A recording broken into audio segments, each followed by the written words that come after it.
আজকের গল্প সংসারের জটিলতা। লতা অচিন্তকে বলল, বাবুর বিয়েটাও আমার অমতে তোমরা ঠিক করে নিলে? অচিন্ত, মেয়েটা তো ভালো, লেখাপড়া জানে, চাকরি করে। বেলাসিলারাও তো বলল এই বাড়ির জন্য যোগ্য। লতা, আমার ছেলের বিয়ে আমি নিজে দেখে পছন্দ করব ভেবেছিলাম।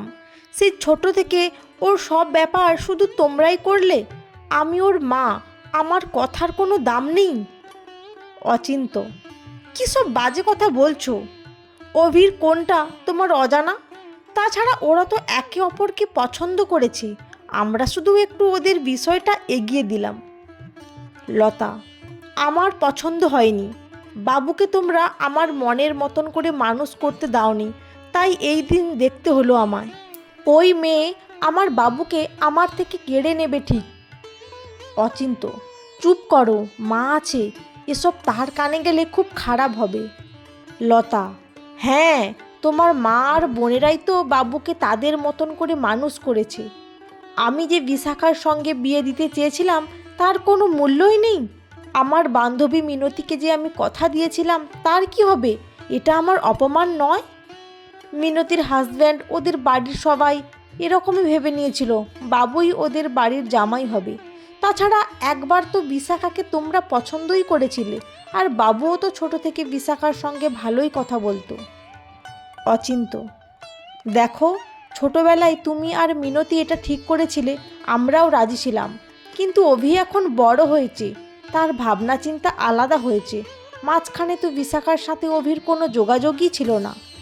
তাই অভি বর্তমানে যে মেয়েটিকে পছন্দ করেছে, ভালোবেসেছে, তাকেই বিয়ে করতে চাইলে আমরা আর কি বলতে পারি? লতা, বিশাখা কিন্তু মনে মনে ভেবেছিল বাবু তাকেই বিয়ে করবে। তাছাড়া ওদের পরিবারের সবাই তাই ভেবেছিল। অচিন্ত, ওদেরকে বুঝিয়ে বলতে হবে ছোটবেলায় দেওয়া কথাটা কি খুবই মূল্যবান, যে আজ তুমি নিজের ছেলের পছন্দ অপছন্দের কোনো কথা না ভেবে শুধু মান অপমান নিয়ে ভাবছো। এইভাবে কথা কাটাকাটি চলতে থাকলো। তারপর একদিন বসু বাড়িতে বিয়ের অনুষ্ঠান। আজ তার বউ ভাত, পুরো বাড়িটাই ঝলমল করছে। বসু বাড়ির ছেলে অভির বিয়ে হয়েছে। অভির বাবা অচিন্তবাবু আর মা লতা দেবী দুজনেই চাকুরি করত, এখন রিটায়ার্ড। অভির ঠাকুমার বয়স ৮০ ছুঁই ছুঁই, কিন্তু দিব্যি স্ট্রং। নাতির বিয়ে নিয়ে খুব খুশি তিনি। এছাড়াও অভির ৩ পিসি।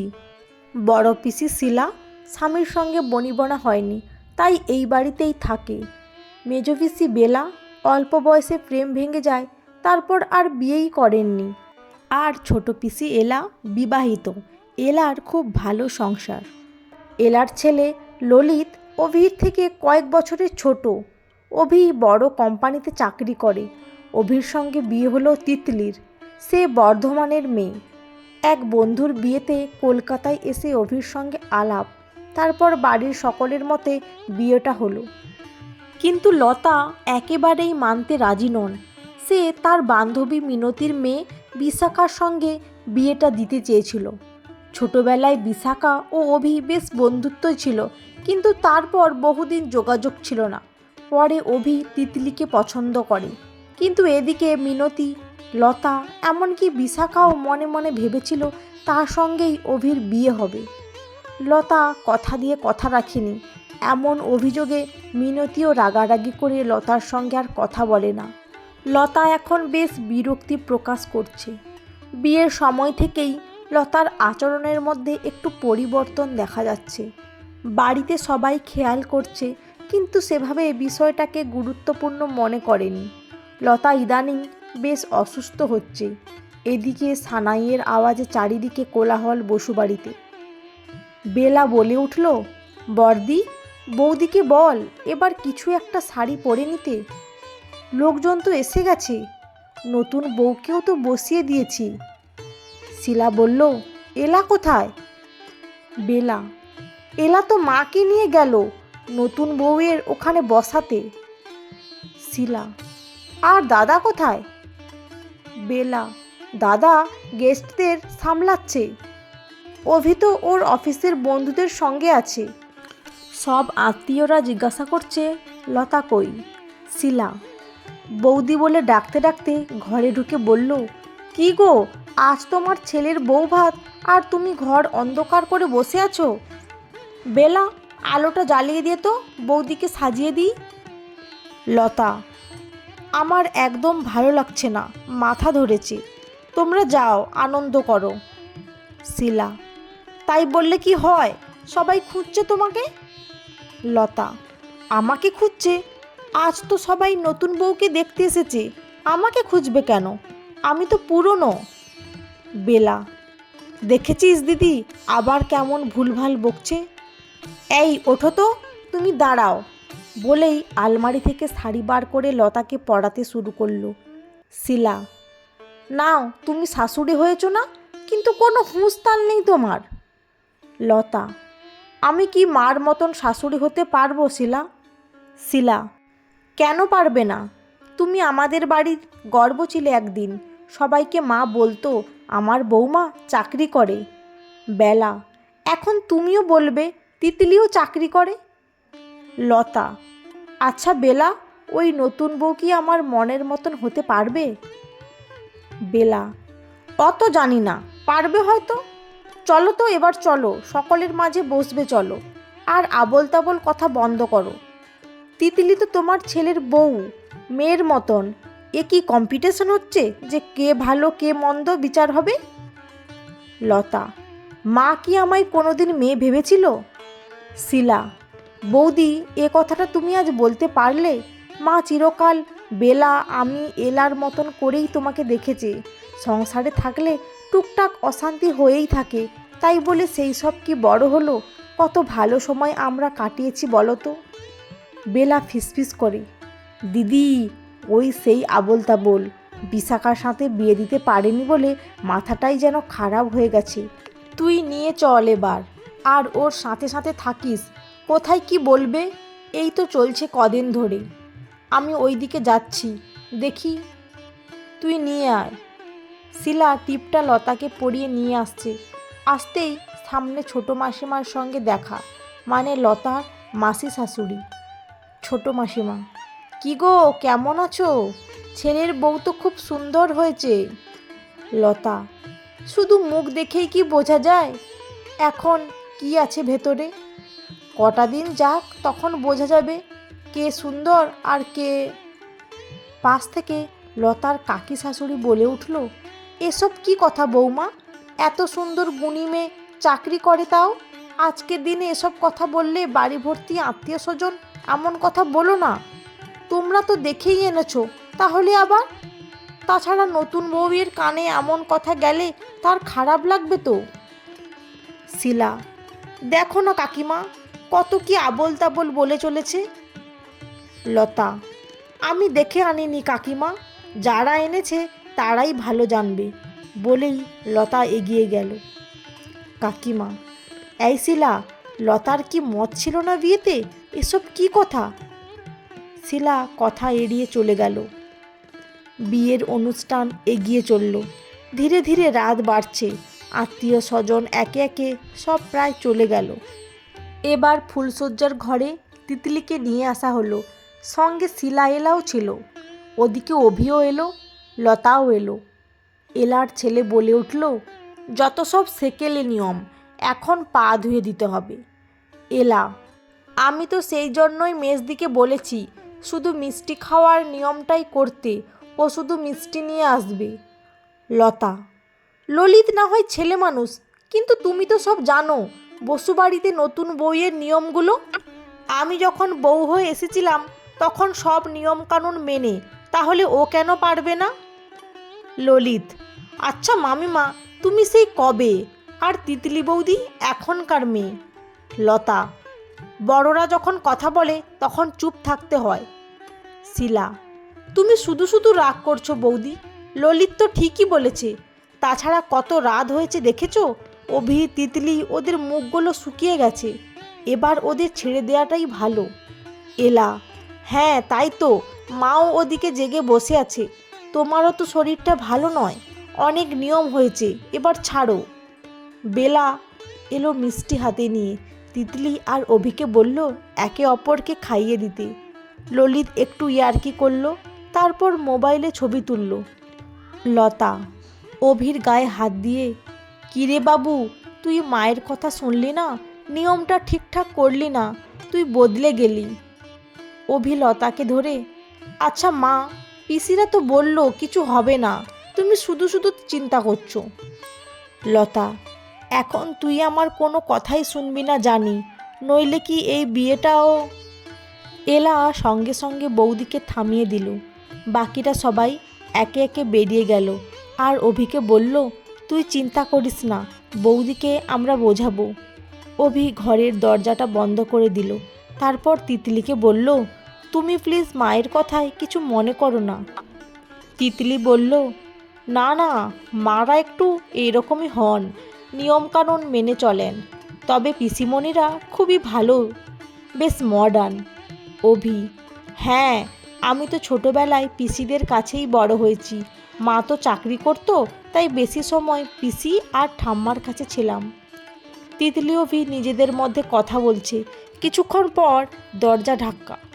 দুজনেই অবাক হয়ে তাকিয়ে, তারপর অভি দরজা খুলতেই ললিত, দাদা তাড়াতাড়ি চল, ওদিকে মামি খুব অসুস্থ, মারা ও ঘরে আছে, আমি ডাকতে এলাম তোমাকে।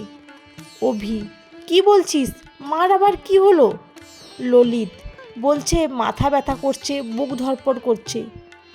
তিতলি, সিরিয়াস কিছু হলে তো হসপিটালে ভর্তি করতে হবে। ললিত, কি জানি, কিছুই তো বুঝতে পারলাম না, খালি বলছে বাবুকে ডাকো। অভি বলল, আচ্ছা চল। তিতলি, আমি যাব কি? অভি বলল, এসো। অভি যেতেই লতা তাকে ধরে বারবার বলছে, আমি আর বাঁচব না রে বাবু। তারপর সারা রাত অভি লতার মাথা টিপে দিল। বাকিরা যে যার ঘরে, তিতলি একা তার ঘরে। রাতটা পেরিয়ে গেল। ললিত শুধু মনে মনে ভাবল, মামি শুধু দাদাকে নিয়ে এত বাড়াবাড়ি করছিল কেন?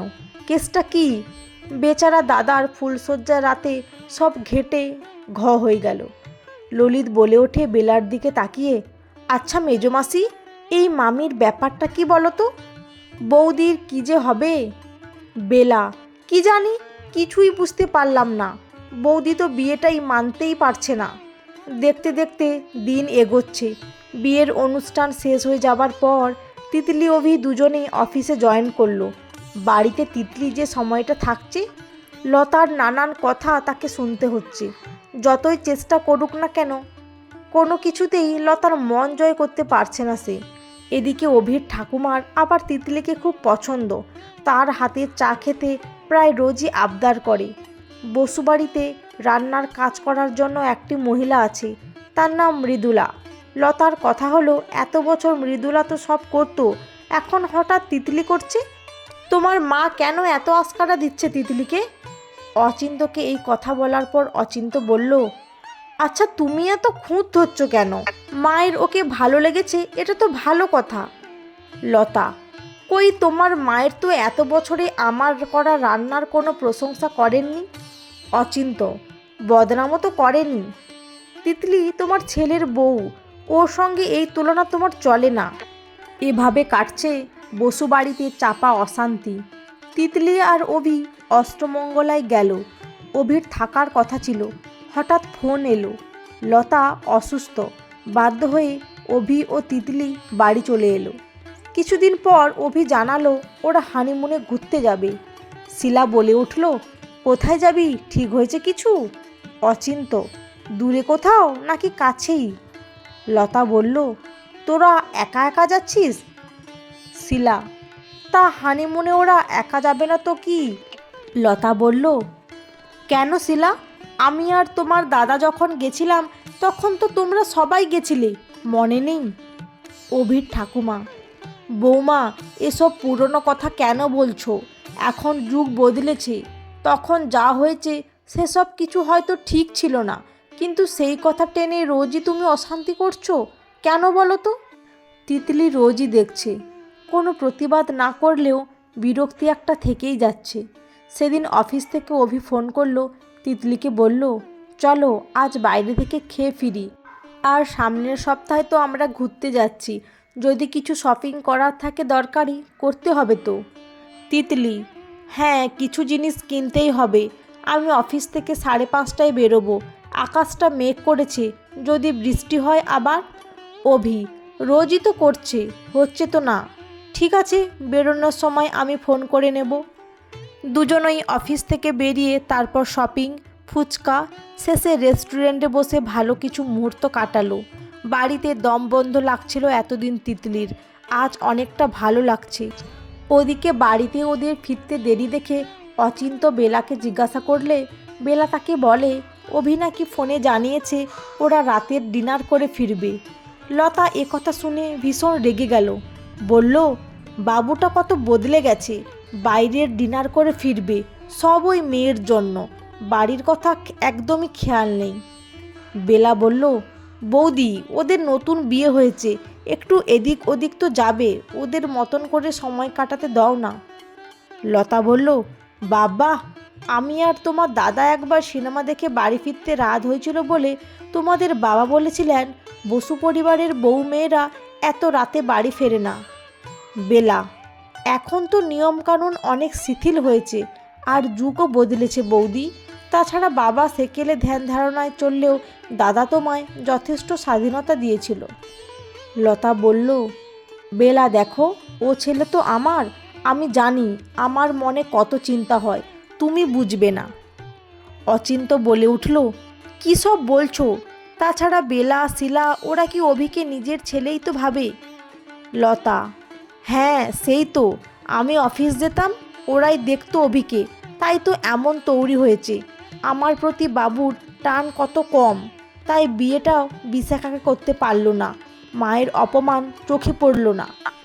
ছোট থেকে তোমার বোনেরা ওকে আমার থেকে প্রায় কেড়েই নিয়েছে, তাই তো আমার কথাই শুনল না। মিনতি আজও কথা বলে না আমার সাথে। ঝগড়া কথা কাটাকাটি শুনে অভির ঠাকুমা আর শিলা ঘর থেকে বেরিয়ে এলো। ঠাকুমা বলল, এই বয়সে আমার আর এইসব শুনতে ভালো লাগছে না। বৌমা, আমার মেয়েরা হয়তো সংসার করেনি, তাই এই সংসারে ছিল, তোমার হয়তো সেটা ভালো লাগেনি, কিন্তু ওরা তোমার জন্য কী না করেছে। তুমি অফিসে যেতে, অভিকে ওরা দেখতো, তাই বলে তোমার থেকে তোমার ছেলেকে আলাদা করে নিয়েছে, এই কথাটা তুমি বলতে পারলে বৌমা? ছেলে তোমার বড় হয়েছে, এখন ওকে ওর মতন করে সংসার করতে দাও। নিত্য এই অশান্তি করো না। বিশাখার সাথে বিয়ে দিতে পারোনি বলে রোজই তুমি অশান্তি করছো। দাদুভাই তো বিশাখাকে ভালোবাসেনি, জোর করে তো বিয়ে হয় না, সেই সাধারণ ব্যাপারটা কেন তুমি বুঝতে পারছো না? শিলা: মা, তুমি ঘরে চলো, তোমার শরীর খারাপ হবে। বৌদি কিছুতেই বুঝবে না, সেই একই জেদ। অচিন্ত বলল, লতা, এবার থামো। লতা বলল, আমি কি ভুল বলছি? তোমার মা কত কথা শোনাচ্ছে, সেটা দেখতে পাচ্ছ না? অচিন্ত: কি হয়েছে তোমার আজকাল, এমন আচরণ কেন করছো লতা? লতা বলল, অনেক আগেই আমার বলা উচিত ছিল, তোমার বাবার করা হাজার নিয়ম মানতে হতো। তোমার মা কত কিনা শেখাতো, যেন আমার বাবার বাড়ি থেকে আমি কিছুই শিখে আসিনি। আর তোমার বোনেরা সমস্ত ব্যাপারে থাকা চাই, আর বাবুর ব্যাপারেও ওরা, আমি যেন কেউ নয়। বেলা: আমরা তো ভেবেছিলাম তোমার অফিসের চাপ, তাই অভির ব্যাপারে তুমি অত সময় দিতে পারতে না, তাই তো আমরা ওর স্কুলের পড়াশোনা, এমনকি স্কুলের মিটিংগুলোতে, অনুষ্ঠানে আমরাই ছিলাম, তুমি কখনো নাও করনি, কিন্তু তোমার মনে এত রাগ ছিল। শিলা: সত্যি বৌদি, তোমার আজকের এই আচরণ খুব অদ্ভুত লাগলো। আগে টুকটাক হয়তো হয়েছে, ও তো সব সংসারেই হয়, কিন্তু এসব চলছিল। এরপর তিতলি আর অভি দুজনেই ঢুকলো। বাইরে বৃষ্টির জন্য দুজনেই ভিজে ফিরেছে। লতা: বাবু, তুই ভিজে ফিরলি? কার পরামর্শে এসব করছিস আজকাল বুঝতে পারছি না। দেরিতে ফেরা, বাইরে খাওয়া, এগুলো কি? তিতলি: না মা, আসলে আমাদের ঘুরতে যাওয়ার জন্য শপিং ছিল, তাই একটু দেরি হয়ে গেল, আর আজই বৃষ্টি হলো, তাই তো ভিজে গেলাম। লতা: ও, তাহলে তোরা ঘুরতে যাচ্ছিস? ঠিকভাবে জানালিও না। অচিন্তর দিকে তাকিয়ে, দেখো তোমার ছেলে না বলে সিদ্ধান্ত নিয়ে ফেলেছে। অভি, কেন মা? আমরা তো ঘুরতে যাব, এটা তো সেদিনই কথা হলো। আমি ভেতরে যাচ্ছি বলে ভিতরে চলে গেল। বেলা, তিতলি যাও, ভিজে অবস্থায় আর থেকো না। কিছুদিন পরেই তিতলি ও অভিদের বেড়াতে যাওয়ার দিন চলে আসে। বিকেলে স্টেশনে যাবে তৈরি হচ্ছে। ঠিক সেই সময়ে লতা অসুস্থ হয়ে পড়েছে বলে খবর দেয় বেলা। এরপর ওদের যাওয়াটা বন্ধ হয়ে যায়। লতা অসুস্থ হয়নি, ইচ্ছে করে পুরো অভিনয় করেছিল। লতা ধীরে ধীরে যেন মানসিক রোগীতে পরিণত হয়ে যাচ্ছিল। তার মনে তিতলিকে নিয়ে শুধু খারাপ চিন্তা। তিতলি যেন তার ছেলের জন্য ঠিক নয়, তার থেকে দূরে করে দিচ্ছে তার ছেলেকে। বিশাখা হলে ঠিক হতো। মিনতি এত অপমান করেছে সেটাও মেনে নিতে পারে না। তিতলি দিনের পর দিন লতার আচরণে বিরক্তিতে ভুগছিল। অভির সাথে কোনো ভালো সময় সে আর কাটাতে পারত না। তিতলি হতাশায় ভুগছিল, একেবারে সুখী ছিল না সে। অফিসের এক কলিগের সঙ্গে পরামর্শ করে সে একদিন অভিকে বলল সে এই বাড়িতে আর থাকতে চায় না। অভিকে বলে, একটা ফ্ল্যাট নাও, তুমি আর আমি থাকবো, এখানে আমার দম বন্ধ হয়ে আসছে।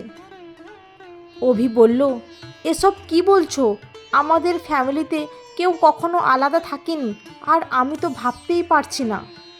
হ্যাঁ, তোমার সঙ্গে মায়ের একটু অ্যাডজাস্টমেন্ট কম হচ্ছে, কিন্তু কোন সংসারে এগুলো হয় না, তাই বলে ফ্ল্যাট? তিতলি, তাহলে তুমি তোমার মাকে সাইকিয়াট্রিস্ট দেখাও। উনি আমাকে মেনে নিতেই চায় না, আর নয়তো মেনে নিতে পারেনি। তাছাড়াও উনি সবসময় তোমাকে আমার থেকে আলাদা করে দিতে চায়। আমার মনে হয়েছে, আমি তো ললিতের কাছে একবার শুনেছিলাম তোমার মা তার বান্ধবীর মেয়ের সঙ্গে তোমার বিয়ে দিতে চেয়েছিলেন। তুমি তাকেই বিয়ে করতে পারতে, তাহলে আর এত অশান্তি হতো না। অভি তিতলির কাছাকাছি এসে বলে, আমাদেরকে কে আলাদা করবে?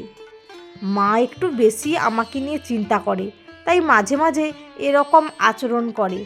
আস্তে আস্তে সব ঠিক হয়ে যাবে। মা কি আমাদের আলাদা করতে চাইবে? দূর, যত বাজে ভাবনা তোমার। এভাবে অভি তিতলিকে বুঝিয়ে নিল। তিতলিও আর ফ্ল্যাটের কথা তুলল না। কিছুদিন পর লতার আচরণে তিতলি এবার সত্যি একাই বাড়ি থেকে বেরিয়ে গেল। অভিও সিদ্ধান্ত নিল আলাদা থাকবে। একটা ফ্ল্যাট ভাড়া নিল তাড়াহুড়ো করে। তারপর অভি বাড়ি থেকে চলে গেল। শিলা, বেলা সবাই লতাকে দোষারোপ করতে শুরু করলো। লতা ধীরে ধীরে শান্ত হয়ে গেল, কোনো কথাই প্রায় বলছে না। অচিন্ত খুব চিন্তিত হয়ে পড়ল। বাড়িতে আলোচনা করছে, বাড়ির পরিবেশ খুব নিশ্চুপ। এলা এলো সেদিন।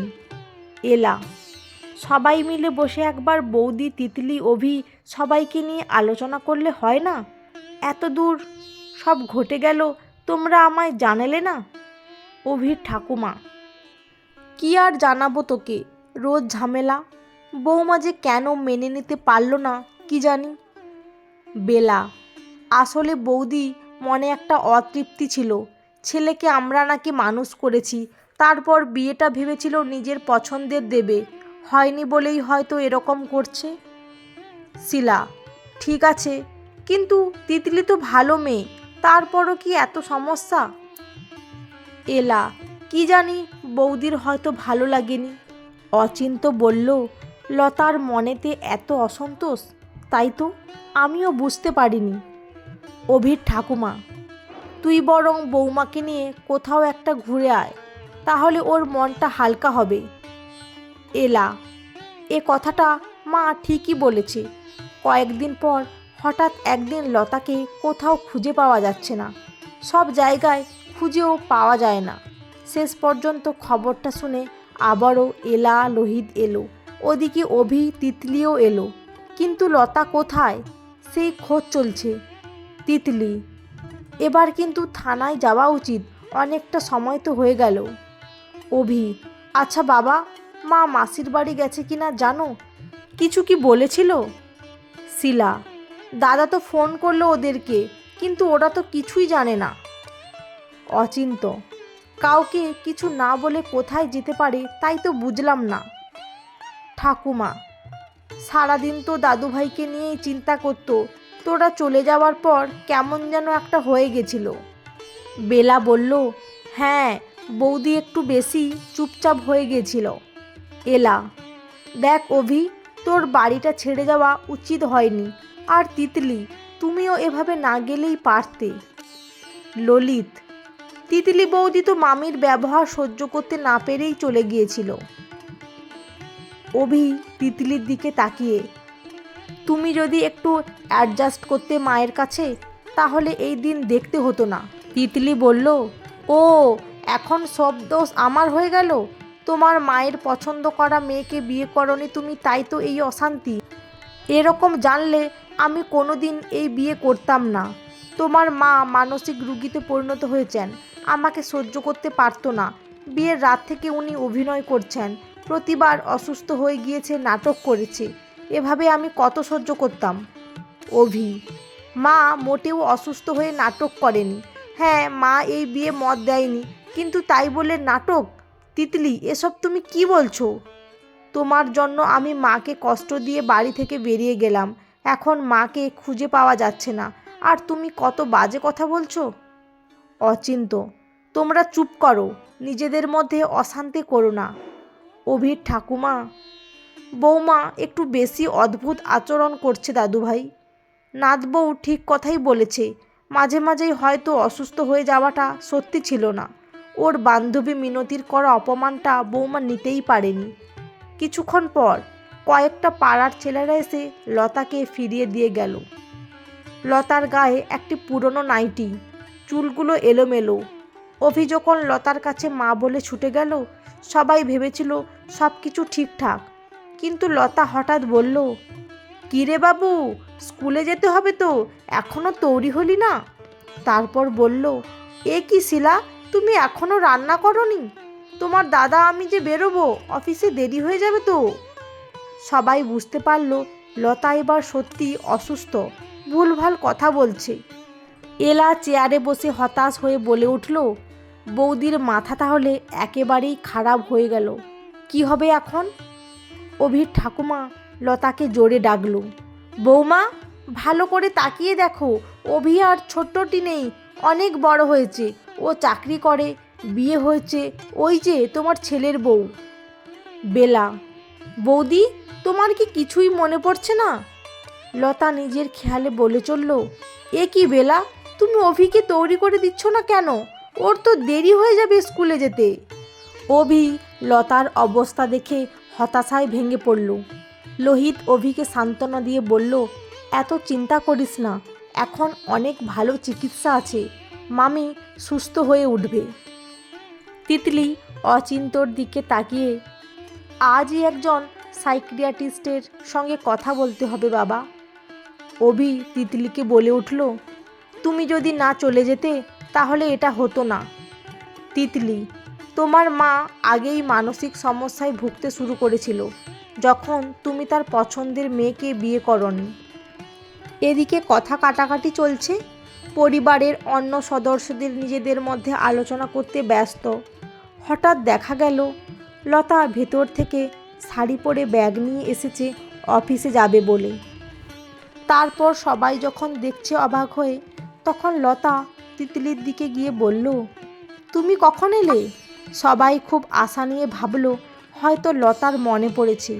তিতলিও খুব উৎসাহ নিয়ে: মা, আপনার সব মনে পড়ে গেল, দেখো অভি, মা। লতা বলে উঠল: এই বেলা, ওকে বলেছ তো আমাদের সব বাড়ির নিয়ম? শোনো, এখানে পেন গেস্ট থাকতে হলে ঠিকভাবে থাকতে হবে, বেশি রাত করে বাড়ি ফেরা চলবে না। তুমি কোন কলেজে ভর্তি হয়েছ? অচিন্ত তখন বলল: বাড়িতে একসময় পেন গেস্ট ছিল, নিপা বলে একটি মেয়ে, তোমার মনে আছে মা? অভির ঠাকুমা: হ্যাঁ, বৌমাকে সে খুব ভালোবাসতো, বৌমাও খুব পছন্দ করতো তাকে। সেই মেয়েটার কথাও মনে আছে, অথচ আজকের কথা কিছুই মনে নেই। এলা: বৌদি পুরনো দিনে ফিরে গেছে, কি হবে কিছু ঠিক কর দাদা। শিলা: বৌদির একটা ভালো চিকিৎসা না হলে সুস্থ হবে না। বেলা বলল, বারবার বাড়ি থেকে বেরিয়ে গেলেও তো মুশকিল। তাহলে? অভি, মা কি তাহলে সুস্থ হবে না? আমার জন্য আজ মায়ের এরকম হলো। এলা, অভি, শুধু শুধু নিজেকে দোষ দিস না, এখানে কেউ দোষী নয়। বেলা বলল, বৌদি মেনে নিতে পারেনি, তাই তো এরকম একটা অচিন্ত ঠিক করলো লতাকে মেন্টাল অ্যাসাইলামে রেখে চিকিৎসা করবে। পরের দিন লতাকে পাঠানো হলো চিকিৎসার জন্য। দেখতে দেখতে কাটলো প্রায় 8-9 বছর। বসু পরিবারের অনেক কিছুই বদলেছে আজ। অভির ঠাকুমা এখনও বেঁচে আছেন, কিন্তু শয্যাশায়ী। বাকিদেরও বয়স বেড়েছে। অভি ও তিতলি এখনও নিজেদের মধ্যে অশান্তি করে লতার বিষয়টা নিয়ে। ওদের ছেলে দীপু ওদের থামিয়ে দেয় আর বলে, ঠাম্মা কোথায়, কবে আসবে? এভাবে দিন এগিয়ে চলছে। আজ লতা সুস্থ হয়ে বাড়ি ফিরে আসছে। অচিন্ত নিয়ে এলো। লতা এসে দাঁড়ালো। লতাকে অভি জড়িয়ে ধরে বলল, মা, তোমার সব মনে পড়ে গেছে? লতা বলল, হ্যাঁ রে বাবু, সব মনে পড়ে গেছে। দীপু এসে তিতলিকে বলল, ওইটা ঠাম্মা, আমি কি যাব? তিতলি কি বলবে বুঝতে পারছিল না। এরপর লতা জিজ্ঞাসা করলো সবাইকে দীপুর কথা। তারপর যখন জানতে পারল দীপু তার নাতি, তখন তাকে কোলে নিল। এরপর তিতলির সঙ্গে সম্পর্কটাও স্বাভাবিক হলো লতার। লতা এখন দীপুকে নিয়েই সময় কাটায়। বসু পরিবারে দীপুর হাত ধরেই সব ঠিকঠাক হয়ে গেল। বন্ধুরা, আজকের গল্পটা কেমন লাগলো? যদি ভালো লেগে থাকে অবশ্যই একটি লাইক দিয়ে চ্যানেলটা সাবস্ক্রাইব করে পাশে থাকবেন। অসংখ্য ধন্যবাদ।